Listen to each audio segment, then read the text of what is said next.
엑서사이즈 10번.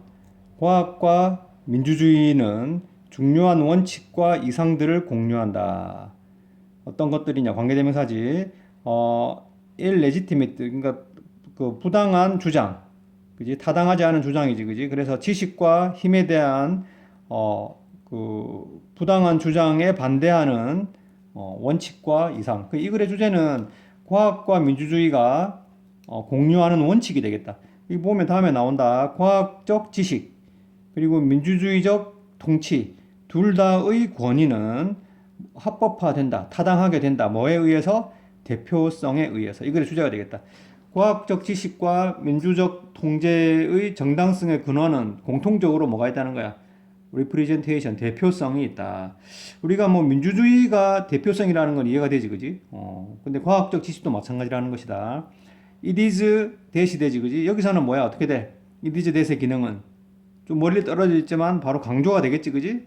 그래서 단지 어떨 때 이 대표성이 타당한 것으로 받아들여질 때, 단지 그때 그것은 그 지식의 주장, 그 이루어진 지식의 주장의 권위를 뒷받침할 수 있고 특정한 형태의 통치의 정당성을 뒷받침해 줄 수 있다. 뭐일 때라야만 이 대표성이 합법적이라고 여겨질 때라야만.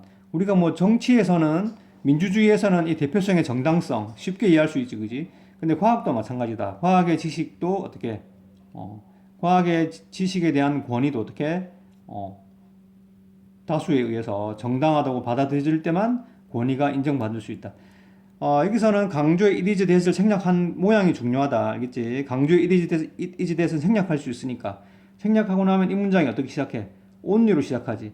그러면 이 뒤에서 어떤 일이 벌어져야 된다고? 부정어 도치가 벌어지지. it can이 아니라 can it이 돼야 된다. 그치? it is that을 생략할 경우에는 it can이 아니라 어떻게? 도치된 모양으로 can it 이렇게 만들어줘야 된다. 꼭 적어두고 기억하도록 해라. 그러나 대표성이란 건 그러나 절대로 완벽하거나 완전하지 않다. 과학적 행위들 그리고 민주적 통치 둘 다 원칙적으로 어떤 잠재적인 대안이 되는 표현들을 인정하기 때문에 계속적인 노력, 뭐에 대한 무엇이 대표되는지 또는 무엇이 대표되지 않는지에 대한 그 갈등들이 예상될 수 있다. 계속 끝까지 본다. 대표한다는 것은 뭘 의미해? 단순화한다는 것을 의미한다. 그리고 그것은 and it이 되겠고, 그지? 단순화한다는 것은 뭘 의미해? 대안의 존재를 암시한다. 즉, 대안이 되는 방식, 복잡한 이슈를 단순화시키는. 우리가 정치는 쉬워, 그지? 우리 정치에서는 어떻게? 여러 가지 복잡한 사회적 이슈들이 있잖아. 갈등들이 있는데 우리가 그거를 어떻게 단순화시키니? 예를 들면 이 대표성, 민주주의의 그 대표성은 다수결이잖아, 그지? 그래서 A가 붙으면 B가 떨어지잖아, 그지? 그러니까 그 복잡한 갈등을 다 어떻게 뭐로 대표하는 거야? A 아니면 B로 대표해서, 그지? 그러니까 만약에 다수성이 즉 다수결이 즉 선거의 공정성, 선거에서 이기면 결국 뭐냐? 정당성을 인정받게 되고 권위를 얻게 되는 거지. 근데 거기에는 반드시 뭐가 전제가 돼? 단순화시킨, 그러니까 A 아니면 B로 모든 사회적 갈등을 A 정당, B 정당 또는 A라는 개인, B라는 개인, 후보자지, 그지? 단순화시킨 그 배후에는 반드시 뭐냐? 대안이 되는 방식, 얘가 아니면 쟤가 있는 거잖아, 그지? 그 대안의 존재가 암시해, 존재한다는 거야. 과학에서는 뭐냐? 이런 사례를 예상하는 게 좀 예를 들어서 예상해야 되는데, 그지? 좀 과학에서는 이해하기 어렵지, 그지? 예를 들어서 우리가 뭐 어떤 지역을 설명할 때, 어떤 우리가 지구과학에서, 그지? 어떤 A라는 지역을 설명할 때 그 지역을 기후 또는 뭐 어떤 뭐 인구, 문화 뭐 또는 뭐 지하 자원 여러 가지 그 의미로 여러 가지 것 중에 지표 중에 하나로 그 지역을 설명할 수 있잖아, 그지? 설명했을 때는 어떻게? 여러 가지 면 중에서 하나를 선택해서 그 지역을 설명했다. 그러면 다른 면들이 존재하는 거잖아, 그지? 그 지역을 설명할 수 있는 다른 면들이 존재할 수 있는 거잖아. 지금 당장은 우리가 그 지역의 기후를 이용해서 그 지역을 설명했지만 또 다른 면들로 설명할 수 있는 더 좋은 방법들이 있을 수도 있겠지, 그지? 쌤이 뭐 복잡한 물리학이나 뭐 화학이나 이런 거는 예를 들 수가 없겠고, 지리만 예를 들어보면 그럴 수도 있겠다 생각이 든다.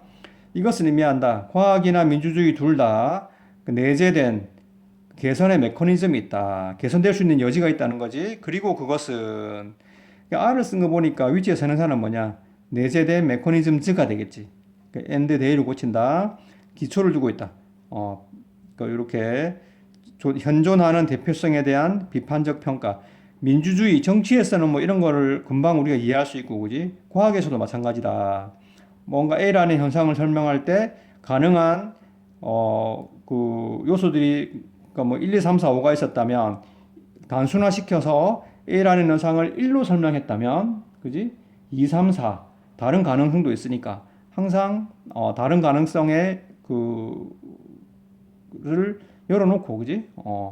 그 대안이 되는 방식도 항상 검토해보고 그러다가 다른 게 맞으면 어떻게 대표성이 바뀌게 되겠지. 그런 식으로 과학은 발전한다가 되겠다. 이 글의 주제는 이렇게 이해하면 되고 그지? 대표한다는 것은 결국 뭐라고? 단순화한다는 거. 여러 개 중에 한 개를 고르는 것이야. 그지? 그래서 그게 정당성을 부여하는 것인데 대안들이 존재한다는 것 자체가 뭐야? 그 대안들을 통해서 발전하는 메커니즘을 가지고 있는 거다. 됐지, 그지?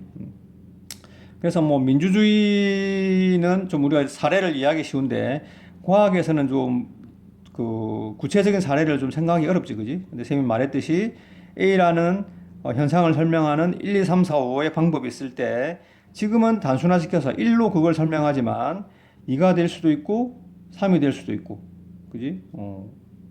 그 다른 대안들이 존재를 하고 그 다른 대안들이 그지? 그 대표성을 대체할 때 또 발전한다고 할 수도 있겠지, 그지? 참고해서 주제를 정리해 보도록 해라. 다음.